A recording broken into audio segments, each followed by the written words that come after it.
L D എഫിൻ്റെ പ്രചരണ പരിപാടിയിൽ പങ്കെടുക്കാനെത്തിയ RJD പ്രവർത്തകരെ UDF പ്രവർത്തകർ ആക്രമിച്ചു. ബേപ്പൂർ നല്ലളത്താണ് സംഭവം. RJD നേതാക്കൾ നല്ലളം പോലീസ് സ്റ്റേഷനിൽ പരാതി നൽകി. വിവരങ്ങളുമായി റമീസ് ചേരുന്നു. റമീസ്, വിശദാംശങ്ങൾ.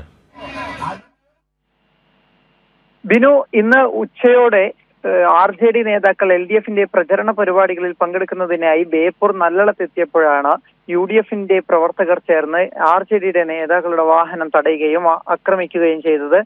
ഇന്ന് RJD സംസ്ഥാന കമ്മിറ്റി അംഗം ഫിറോസ് ഖാൻ, മണ്ഡലം പ്രസിഡന്റ് ഇസ്മായിൽ, മേഖലാ പ്രസിഡന്റ് ജംഷാദ്, ഗഫൂർ മംഗലോടി എന്നിവർ സഞ്ചരിച്ചിരുന്ന വാഹനമായിരുന്നു UDF പ്രവർത്തകർ ആക്രമിച്ചത്. കുറ്റക്കാർക്കെതിരെ കർശനമായ നടപടി സ്വീകരിക്കണമെന്ന് RYJD കോഴിക്കോട് ജില്ലാ കമ്മിറ്റി ആവശ്യപ്പെട്ടിട്ടുണ്ട്.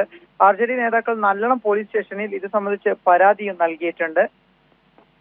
ബിനു, ശരി. LDFന്റെ പ്രചരണ പരിപാടിയിൽ പങ്കെടുക്കാനെത്തിയ RJD പ്രവർത്തകരെ UDF പ്രവർത്തകർ ആക്രമിച്ചു. ബേപ്പൂർ നല്ലളത്താണ് സംഭവം. വിവരങ്ങളാണ് റമീസ് നൽകിയത്.